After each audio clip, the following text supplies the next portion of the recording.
গাজায় শান্তিদূত হিসেবে নিজেকে জাহির করতে মরিয়া যুক্তরাষ্ট্র। দেশটির বর্তমান প্রেসিডেন্ট তাই লোক দেখানোর জন্য হলেও অনেক কিছু করছেন।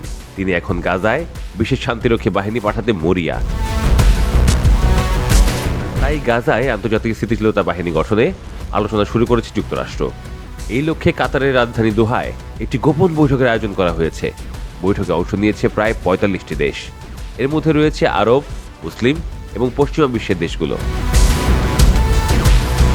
তবে একটি বিষয় বিশেষভাবে নজর কেড়েছে। এই গুরুত্বপূর্ণ বৈঠকে আমন্ত্রণ জানানো হয়নি ইসরায়েলকে। ইসরায়েল আলোচনার কোনো অংশই নয়। মার্কিন সেন্ট্রাল কমান্ড এই বৈঠকের আয়োজন করেছে। মঙ্গলবারের দোহা বৈঠকের মূল লক্ষ্য গাজায় একটি আন্তর্জাতিক স্থিতিশীলতা বাহিনীর কাঠামো তৈরি করা। মার্কিন যুক্তরাষ্ট্র মনে করছে এই বাহিনী গাজার ভবিষ্যৎ নির্ধারণে গুরুত্বপূর্ণ ভূমিকা রাখবে। গত কয়েক সপ্তাহ ধরে এ নিয়ে ওয়াশিংটন নীরবে কূটনৈতিক তৎপরতা চালাচ্ছে। বৈঠকে এই শান্তিরক্ষী বাহিনীর বিভিন্ন দিক নিয়ে আলোচনা হচ্ছে।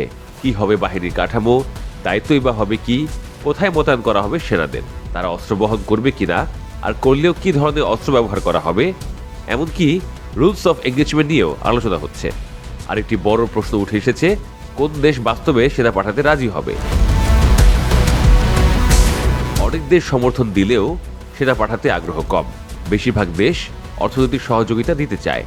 কেউ কেউ প্রশিক্ষণ ও লজিস্টিক সহায়তার প্রস্তাব দিয়েছে। এর পেছনে রয়েছে বড় উদ্বেগ, হামাসের সঙ্গে সংঘর্ষের আশঙ্কা।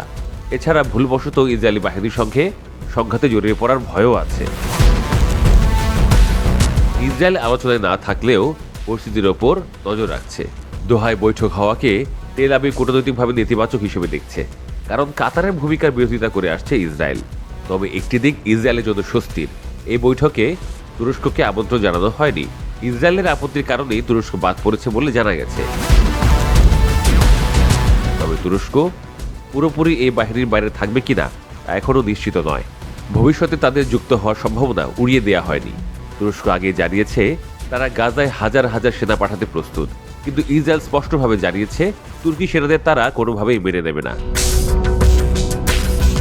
এদিকে অভিযোগ উঠেছে তুরস্ক নাকি অন্য দেশগুলোকেও চাপ দিচ্ছে যাতে তারা এই বাহিনীতে অংশ না নেয়।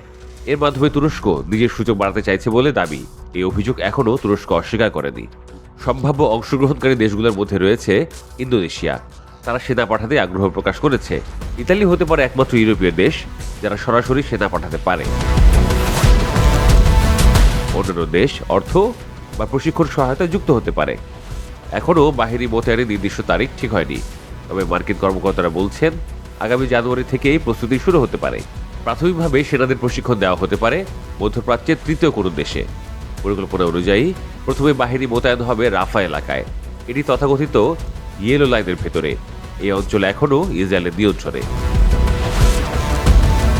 এই মোতায়েন মূলত উপস্থিতি জানানোর জন্য, হামাসের সঙ্গে সরাসরি সংঘর্ষের জন্য নয়। দীর্ঘমেয়াদী পরিকল্পনা আরও বড়। ইসরায়েল যদি সন্তুষ্ট হয় বাহিনীর সক্ষমতায়, তবে ধাপে ধাপে গাজার ভেতরে প্রবেশ করতে পারে তারা। এই বাহিনীর নেতৃত্বে থাকতে পারেন একজন মার্কিন জেনারেল। অবসরপ্রাপ্ত জেনারেল জেসপার জেফ্রিসের নাম আলোচনায় রয়েছে। তিনি আগে লেবাননের যুদ্ধবিরতি তদারকি কমিটির প্রধান ছিলেন। সব মিলিয়ে গাজাকে ঘিরে নতুন আন্তর্জাতিক কৌশলের ইঙ্গিত দিচ্ছে এই বৈঠক, কিন্তু সফল বাস্তবায়ন এখনও বড় প্রশ্ন।